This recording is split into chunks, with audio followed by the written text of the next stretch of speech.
45 days spoken English challenge లో భాగంగా ఈ రోజు మనము క్లాస్ 18 లో ఉన్నాము. ఈ క్లాస్ 18 లో మనము షుడ్ ని ఎక్కడ ఉపయోగించాలి, మస్ట్ ని ఎక్కడ ఉపయోగించాలి అనే విషయాన్ని తెలుసుకోబోతున్నాము. సర్వసాధారణంగా మనము ఈ షుడ్ ని మస్ట్ ని కలిపి వాడుతూ ఉంటాము. ఎలా అంటే చాలా మంది తెలుగు మీడియం నుంచి వచ్చిన వాళ్ళు కావచ్చు, ఇంగ్లీష్ మీడియం వాళ్ళైనా సరే చాలా మంది ఏమంటారు అంటే మస్ట్ అండ్ షుడ్ అని అంటారు. You should come must and should మామా అంటారు. మస్ట్ అండ్ షుడ్ అంటే అది యాక్చువల్గా గ్రామటికల్గా మిస్టేక్. అది మస్ట్ అండ్ షుడ్ని ఎప్పుడు యూజ్ చేయొద్దు. మరి ఈ షుడ్ని ఎక్కడ ఉపయోగించాలి, మస్ట్ని ఎక్కడ ఉపయోగించాలి అనే విషయాన్ని ఈ క్లాస్లో తెలుసుకుందాము. సింపుల్గా ఒకటే పాయింట్ చెప్తాను. షుడ్ అంటే చేయాలి, మస్ట్ అంటే తప్పకుండా చేయాలి. షుడ్ అంటే మామూలుగా మనం ఒక రెస్పాన్సిబిలిటీ గురించి చెప్పినప్పుడు చెప్తుంటాము. బట్ ఏదైనా ఒక విషయాన్ని ఎంఫసైజ్ చేసి నొక్కి చెప్పినప్పుడు, ఫోర్స్ఫుల్గా ఒక పని చేయాలి, తప్పకుండా చేయాలి, ఖచ్చితంగా చేయాలి అని చెప్పినప్పుడు మస్ట్ని చెప్తాము. సో వాటిని ఎలా చెప్పాలి, ఎన్ని రకాల యూసేజ్ ఉంటాయో ఆ యూసేజెస్ అన్ని కూడా నీకు ఇప్పుడు చెప్పే ప్రయత్నం చేస్తాను. వాస్తవంగా షుడ్ అంటే ఒక పని చెయ్యాలి, ఇక్కడ రాసాను చూడండి, చెయ్యాలి అని చెప్తున్నాం. అంటే తెలుగులో మనం ఏదైనా సరే మాట్లాడుతున్నప్పుడు చెయ్యాలి, చెయ్యాలా, చేయవద్దా అనే ఇలాంటి అర్థాలు వచ్చినప్పుడు మనం ఈ షుడ్ని ఉపయోగించాలని దాని అర్థం. సో షుడ్ వచ్చినప్పుడు మనం వర్బ్ని ఎప్పుడు కూడా ఫస్ట్ ఫామ్లో అంటే బేస్ ఫామ్లో, వర్బ్ని ఫస్ట్ ఫామ్లో బేస్ ఫామ్లో ఈ రకంగా walk, go, pay, speak, work, take, learn ఇక్కడ కొన్ని వర్బ్స్ తీసుకున్నాను. ఆ రకంగా ఫస్ట్ ఫామ్లో ఉపయోగించాలి. సో ఎలా ఉపయోగించాలి అని అంటే ఇంగ్లీష్లో మనకు ఫస్ట్ క్లాస్లో చెప్పినట్టు 7 సబ్జెక్టివ్ ప్రొనౌన్స్ ఉంటాయి. I, we, you, they, he, she, it. మనకి ఈ I, we, you, they, he, she, it అన్నింటికీ కామన్గా షుడ్ అనేది ఉంటుంది. షుడ్కి వర్బ్ ఫస్ట్ ఫామ్లో ఉంటుంది. షుడ్ దేని గురించి చెప్తుంది, చెయ్యాలి అని చెప్తుంది. ఇంగ్లీష్లో అయితే రెస్పాన్సిబిలిటీ గురించి చెప్తుంది. ఇంకా క్లియర్గా చెప్తాను చూడండి. రెస్పాన్సిబిలిటీ గురించే కాదు, ఎప్పుడైనా మనం ఎవరికైనా సజెషన్ ఇచ్చినప్పుడు కానీ, అడ్వైస్ ఇచ్చినప్పుడు కానీ, మనం ఎవరి దగ్గరైనా సజెషన్ తీసుకుంటున్నప్పుడు కానీ, అడ్వైస్ తీసుకుంటున్నప్పుడు కానీ మనం అప్పుడు ఉపయోగిస్తాము. ఫర్ ఎగ్జాంపుల్, నేను డాక్టర్ దగ్గరికి వెళ్ళాలని అడగాలనుకోండి, వెళ్ళాలా, లా అని వస్తుంది ఇక్కడ. వెళ్ళాలి అని చెప్పాలనుకోండి, you should go to doctor అనాలి. వెళ్ళాలా అని అడగాలనుకోండి, should I go to a doctor అని చెప్పాలి. నేను డాక్టర్ని విజిట్ చేయాలని అడగాలనుకోండి, should I visit a doctor అనాలి. నేను ఇంగ్లీష్ నేర్చుకోవాలని అడగాలనుకోండి, షుడ్ ఐ లెర్న్ ఇంగ్లీష్. మీరు ఇంగ్లీష్ నేర్చుకోవాలని చెప్పాలనుకోండి, you should learn English. So ఇలా చెయ్యాలి, చెయ్యాలా, చేయవద్దు అని చెప్పే సందర్భంలో, చెప్పే క్రమంలో మనము ఈ షుడ్ని ఉపయోగిస్తాము. ఈ షుడ్ని మనం ఎవరికైనా రెస్పాన్సిబిలిటీని గుర్తు చేసినప్పుడు కానీ, మన రెస్పాన్సిబిలిటీ గురించి చెప్పినప్పుడు కానీ, వాడి రెస్పాన్సిబిలిటీ గురించి చెప్పినప్పుడు కానీ ఉపయోగిస్తాం. అండ్ అదర్ థింగ్ ఏంటంటే ఎవరికైనా గివింగ్ సజెషన్, ఎవరికైనా మనం సజెషన్ ఇస్తున్నప్పుడు you should take care of your health, you should pay fine, you should pay taxes, you should obey traffic rules అని చెప్పి ఎవరైనా రెస్పాన్సిబిలిటీ చెప్పినప్పుడు కానీ చెప్తాము. అండ్ ఎవరినైనా మనం రెస్పాన్సిబిలిటీ అడిగినప్పుడు, while taking the responsibility, should I learn English, should I speak English, should I practice English, should I write the book, should I write the homework, should I buy your book, నేను book కొనాలా, కొనకపోతే ఏమవుతుంది అని ఈ రకంగా కూడా మనము ఎవరినైనా responsibility suggestions అడిగినప్పుడు కూడా తీసుకుంటాము. సో సజెషన్స్ ఇచ్చినప్పుడు, సజెషన్స్ అడిగినప్పుడు మనం తీసుకుంటాము. మీరు ఇక్కడ కొన్ని ఎగ్జాంపుల్స్ ఇచ్చాను చూడండి. ముందు ఐతో తీసుకుందాము, తర్వాత వి, యూ, దే, హీ, షీ, ఇట్తో మీరు 115 పేజీలో హోంవర్క్ చేసి మన టెలిగ్రామ్ గ్రూప్లో అప్లోడ్ చేయాల్సి ఉంటుంది. సో నేను ఐతో చెప్తున్నాను, ఐ షుడ్ వాక్. ప్రతిరోజు నేను బాగా లావ్ అయిపోతున్నాను, నేను ప్రతిరోజు వాకింగ్కి వెళ్ళాలి లేదా వాక్ చేయాలని చెప్పాలనుకోండి, ఎలా చెప్తాను? I should walk every day for 40 minutes or 45 minutes. I should go for a walk. I should go to a gym. I should pay fine. I should pay fines. I should pay taxes. I should obey the rule and laws of the land.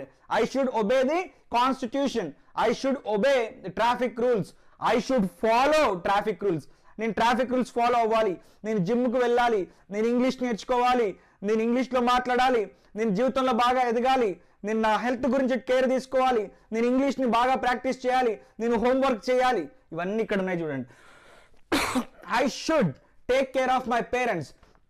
నా తల్లిదండ్రుల గురించి నేను వాళ్ళని చూసుకోవాలి. Take caring means వాళ్ళని చూసుకోవాలి, వాళ్ళ బాధ్యతను తీసుకోవాలి. రెస్పాన్సిబిలిటీ అంటే బాధ్యతనే కదా, వాళ్ళ బాధ్యత తీసుకోవాలి. I should learn English. ఇప్పుడు నేను ఐతో చెప్పాను కదా, మీరు వీతో చెప్పండి. We should walk, we should go, we should speak in English, we should learn English, we should take care of our belongings. You should take care of your belongings and the management is not responsible అని చెప్పి రాస్తుంటారు. You should take care అంటే మీరే మీ యొక్క వస్తువుల గురించి బాధ్యత తీసుకోవాలి, మేనేజ్మెంట్కి ఎలాంటి బాధ్యత ఉండదు అని చెప్పినప్పుడు ఇలా రాస్తుంటారు అన్నట్టు. సో నెక్స్ట్ యూతోని యూ షుడ్, నేను మీకు అడ్వైజ్ ఇస్తున్నాను, you should buy the book. మీరు బుక్ కొనాలి, వశిష్ట 360 పుస్తకం కొనాలి. యూ షుడ్ లెర్న్ ఇంగ్లీష్ నేర్చుకోవాలి. You should walk for a while every day for 40 minutes and you should go to park, you should go to picnic, you should go to temple, you should go to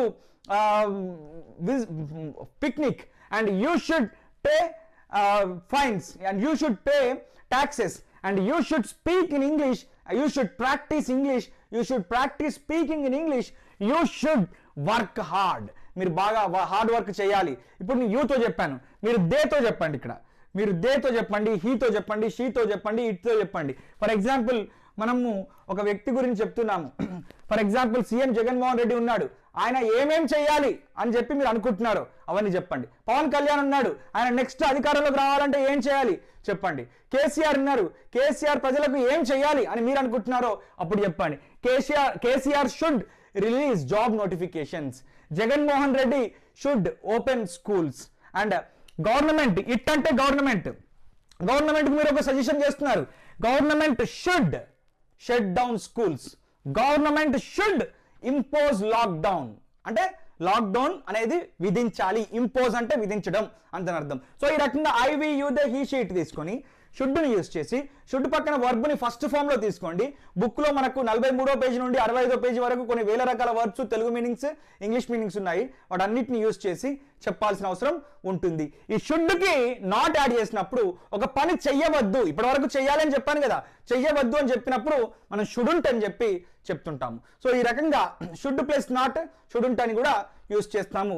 ఈ షుడ్ని advise ఇచ్చినప్పుడు అంటే suggestion ఇచ్చినప్పుడు, లేదా suggestion తీసుకున్నప్పుడు, లేదా మన బాధ్యత గురించి మాట్లాడుతున్నప్పుడు, లేదా మన డ్యూటీ గురించి, రెస్పాన్సిబిలిటీ గురించి చెప్తున్నప్పుడు మనం ఉపయోగిస్తాము. ఇంకా కొన్ని ఎగ్జాంపుల్స్ ఇచ్చి క్లియర్గా చెప్పే ప్రయత్నం చేస్తాను చూడండి. షుడ్ అంటే ఎవరికైనా మనము సజెషన్ ఇచ్చినప్పుడు, లేదా ఎవరి దగ్గర నుండైనా మనం సజెషన్ తీసుకుంటున్నప్పుడు ఉపయోగించాలి అని చెప్పాను. ఇప్పుడు ఇంగ్లీష్ నేర్చుకోవడానికి మీకు నేను కొన్ని సజెషన్స్ ఇస్తున్నాను. పాయింట్ నెంబర్ 1 ఏంటంటే సజెషన్ అనే విషయాన్ని మనం తీసుకోవచ్చు, తీసుకోకపోవచ్చు.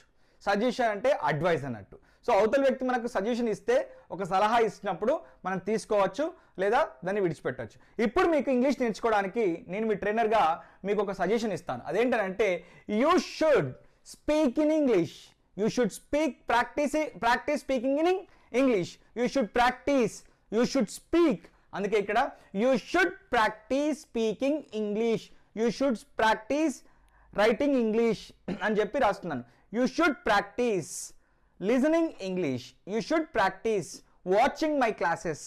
So you should write the homework, మీరు రోజు రెగ్యులర్గా హోంవర్క్ రాయాలి. Regularly you should write the homework and you should update the homework and you should learn English. లైఫ్లో ఒక మంచి పొజిషన్లో సెటిల్ అవ్వాలి అని అంటే ఏదైనా సాఫ్ట్వేర్ కంపెనీలో కానీ, లేదా ఇంకా వేరే దేశానికి వెళ్ళాలనుకున్నా కానీ ఇంగ్లీష్ నేర్చుకోవాలని చెప్పడానికి you should learn English. You should work hard, you should work smart. Hard work ఉంటుంది, స్మార్ట్ వర్క్ ఉంటుంది. And you should watch Vashishta 360 45 days spoken English course. చెప్తున్నాను, నేను మీకు అడ్వైజ్ ఇస్తున్నాను, 45 days స్పోకెన్ ఇంగ్లీష్ కోర్స్ చూడాలి అని చెప్పి. You should follow Vasistha 360 classes and you should follow my suggestions. నేను చెప్పే సజెషన్స్ అంటే సలహాలు మీరు పాటించాలి అని చెప్తున్నాను. సో మీరు మీ ఫ్రెండ్స్కి కానీ ఇంకా ఇంట్లో వాళ్ళకి కానీ ఎలా మీరు సజెషన్స్ ఇస్తారో ఇక్కడ మీరు చూసుకోవచ్చు. లేదా మీరు క్వశ్చన్ అడగాలనుకోండి, సింపుల్గా నన్ను మీరు క్వశ్చన్ అడుగుతున్నారు, సజెషన్ తీసుకుంటున్నారు, మీరు నన్ను సజెషన్ తీసుకుంటున్నారు, నా దగ్గర సజెషన్ తీసుకుంటున్నారు. అప్పుడు ఏం చేయాలి అని అంటే షుడ్ తర్వాత ఐ అని పెడితే సరిపోతుంది. ఇట్లా షుడ్ తర్వాత ఐ అని పెడితే సరిపోతుంది. Should I speak in English, should I practise English, should I write the homework, should I learn English, should I work hard, should I watch your videos, should I follow 45 days spoken English classes. ఇలా ఏమడుగుతున్నారంటే నేను 45 days spoken English క్లాసెస్ని follow అవ్వాలా, నేను book కొనాలా, ఖచ్చితంగా నేను book కొనాలా, should I buy your book compulsorily, కంపల్సరీగా మీ బుక్ కొనాలా, కంపల్సరీగా నేను మీ క్లాసెస్ చూడాలా, కంపల్సరీగా నేను చేయాలా, ఏదైనా విషయాన్ని షుడ్ ఐ అంటే నేను చెయ్యాలా అందరి అర్థం. లేదా మేము అన్నారు అనుకోండి, సింపుల్గా వి పెట్టండి, ఇక్కడ సరిపోతుంది. మేము ప్రాక్టీస్ చేయాలా, should we practise, should we go, should we come, should we talk, should we speak, should we learn, should we practise or should we work hard. ఈ రకంగా మీరు ఏదైనా వర్బుని తీసుకుని చెప్పండి. ఇక్కడ మీకు ఒక కొత్త పదం వచ్చింది చూడండి, ఉండాలి అనే ఒక కొత్త పదం వచ్చింది ఇక్కడ. ఉండాలి, షుడ్ బీని మనము ఇంగ్లీష్లో మనము తెలుగులో ఉండాలి అంటాము. షుడ్ బి అంటే ఏదైనా ఒక పని చేస్తూ ఉండాలి, లేదా ఆ ఎగ్జిస్టెన్స్లో, ఆ స్టేటస్లో, ఆ పొజిషన్లో ఉండాలి చెప్పాలనుకోండి, మనం షుడ్ బీని ఉపయోగిస్తాం. ఫర్ ఎగ్జాంపుల్, నేను పంక్చువల్గా ఉండాలి అని చెప్పాలనుకోండి, ఐ షుడ్ బి పంక్చువల్. మేము పంక్చువల్గా ఉండాలి, వీ షుడ్ బి పంక్చువల్. నేను ప్యాషనెట్గా ఉండాలి, ఇంగ్లీష్ నేర్చుకోవడానికి క్రేజీగా ఉండాలి, ప్యాషనెట్గా ఉండాలని చెప్పాలనుకోండి, I should be passionate, I should be crazy, I should be compassionate. Compassionate అంటే దయగరగా ఉండాలి. I should be merciful, merciful అంటే దయతో ఉండటం అన్నట్టు. ఐ షుడ్ బి సిన్సియర్గా ఉండాలి. I should be regular to your classes, నేను మీ క్లాసెస్కి రెగ్యులర్గా ఉండాలి. ఐ షుడ్ బి పొలైట్, నేను పొలైట్గా ఉండాలి. సో ఏదైనా ఒక స్టేటస్లో మనం ఉండాలి అని చెప్పినప్పుడు షుడ్ బీని ఉపయోగిస్తాము. మీకు తెలుసు, బి అంటే ఉండుట, షుడ్ అంటే చేయాలి లేదా చేస్తూ ఉండాలి అని దాని అర్థం కదా. సో ఇక్కడ షుడ్ బి రెండు కలిస్తే ఉండాలి అనే మీనింగ్ వస్తుంది. ఇప్పుడు ఈ షుడ్ను ఉపయోగించి పాజిటివ్, ఇంట్రాగేటివ్, నెగిటివ్ ఇంట్రాగేటివ్ సెంటెన్సెస్ని ఎలా ఫ్రేమ్ చేస్తానో చెప్తాను. షుడ్ అంటే చెయ్యాలి, షుడ్ నాట్ అంటే చెయ్యవద్దు అని చెప్పాను కదా.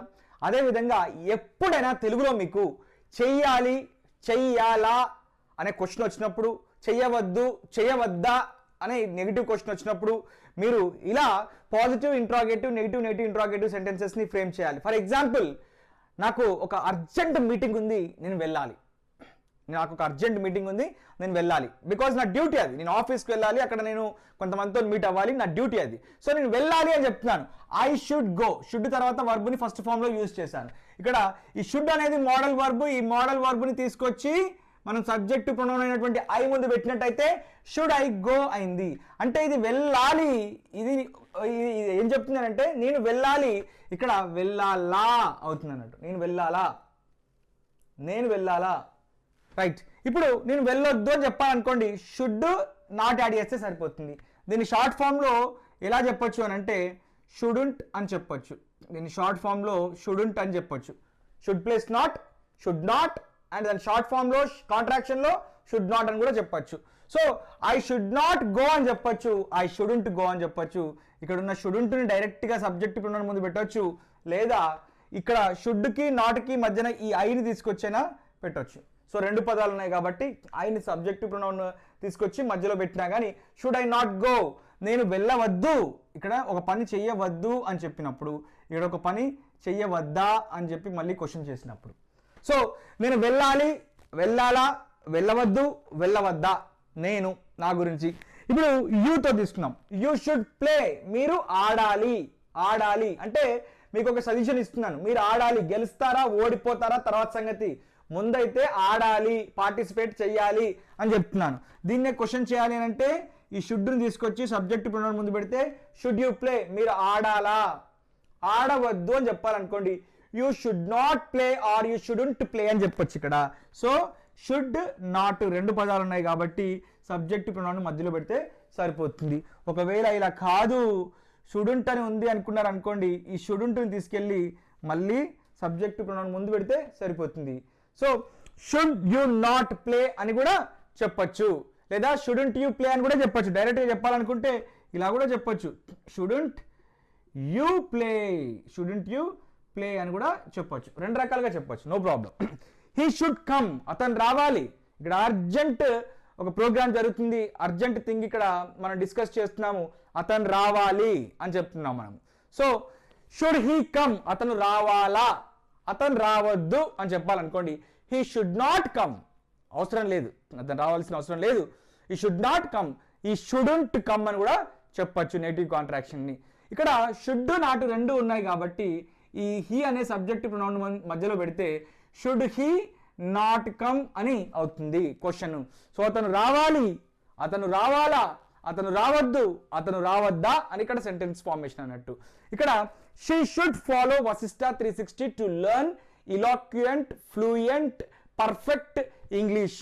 ఆమె ఫ్లూయెంట్గా, ఇలాక్యుయెంట్గా, పర్ఫెక్ట్గా మాట్లాడాలి ఇంగ్లీష్లో అంటే షీ షుడ్ ఫాలో అని చెప్తున్నాం. ఆమె వశిష్ఠ 360 ఛానల్ ఫాలో అవ్వాలి అని చెప్తున్నాము.